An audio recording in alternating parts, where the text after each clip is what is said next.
প্রথম কিন্তু প্রাণ, এখন প্রাণ রাখছি যার অর্থ আছে অর্থ বিষয় বিষয়াদি ভগবানের সেবায় লাগাবে, প্রভুর দৃষ্টিতে লাগে তাঁর কৃপা হয়, এমন সেবকের প্রতি সেবের কৃপা বর্ষিত হয়। ধিয়া মানে বুদ্ধি, বুদ্ধিটা সুবুদ্ধি হবে যদি প্রভু সেবায় লাগে।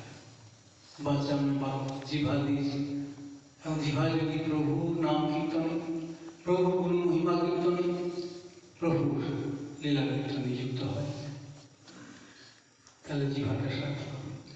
তার মধ্যে সর্বশ্রেষ্ঠ নাম সংকীর্তন, ভগবানের নাম কীর্তন, গুণ কীর্তন, লীলা কীর্তন, বিভিন্ন কীর্তনের মধ্যে তার মধ্যে সর্বশ্রেষ্ঠ নাম সংকীর্তন, নিরপরাধী নাম লইলে পায় কীর্তন। তাই আমরা মহাপ্রভুর শিক্ষাটা গ্রহণ করব। মহাপ্রভু বললেন নাম বিনা করি কালে না হিয়ার ধর্ম, সর্বমন্ত্র সার নাম এই শাস্ত্র। এই নাম আমাকে পড়াবেন নামাচার্য, তাই না? কেশব, কত সুন্দর নাম, কেশব কেশব কেশব, নাম পড়াবেন নামাচার্য।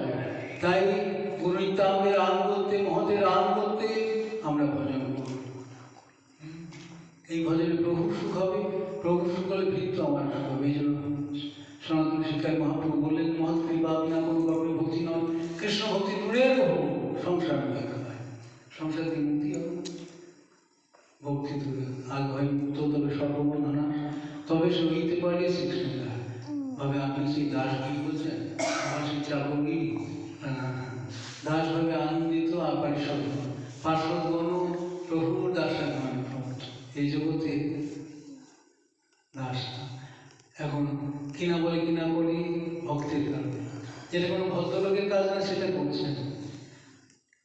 কুরুক্ষেত্র যুদ্ধে কি করছেন, সহিষ্যের কাজ করছে, অর্ডার সক্ষেত্র রথটা তুই কি মাঝামাঝি নিয়ে এখানে নিয়ে চল। আমরা প্রভুজি হব তবে তো প্রভু সারা পাবো। প্রভু আমাকে হৃদয় থেকে অন্তর্যামী সূত্রে আমাকে বলে দেবে তুমি এটা করো ওটা করো। আমি যদি সারাদিন একবারে যদি নিষ্কপটে প্রভুকে প্রণাম না করি, আমি সারা পাবো? আমরা এমন লোকের কাছে ভাগবত শুনতে যাচ্ছি, সে সারাদিন প্রভুর সুখের জন্য প্রভুর কথা কীর্তন করে না। তো এরকম ভাগবত পাঠকের কাছে যদি সে ভাগবত শুনতে যায় তাহলে কি হবে? নামাক্ষর বা হীরার বটে নাম করব না। জগন্নাথদেব প্রেম করতে বললেন মহাপ্রভু যে নামাক্ষর বা হীরার বটে নাম করব না। হ্যাঁ, না বিরাট ভক্ত, একে বলছে আমাদের দিল্লিতে ছিলাম, মা আমার খুব ঠাকুর, মা অনেক পোষ করে, শনিবারে জলগ্রহণ করে, বিশ্বহরি এখন বহুদের দিক আছে। মহাপ্রভু বললেন কৃষ্ণের ভক্তি করলে সর্বকর্মকৃত হয়। তুমি যেটা সকালে আলোচনা হচ্ছে, এই জন্য প্রভুকে নিবেদন করো, শ্রদ্ধার সঙ্গে বিশ্বাস করে সুতরাং ঈশ্বর কৃষ্ণের ভক্তি করলে সর্বকর্মকৃত হয়। এবং প্রভুতে যদি ভক্তি নিবেদিত হয়, যে ভক্তি হলো একমাত্র পথ। মহাপ্রভুর ফিলোসফিতে 10টা 5টা পথ নেই, না। মহাপ্রভু আমি বলছি না, এখন মহাপ্রভু দর্শনে কেউ কোথাও খুঁজে দেখাতে পারবে না যে যত মতো। মহাপ্রভুর পথ তো একটাই, ভগদর্শনের পথ হলো that is devotional process.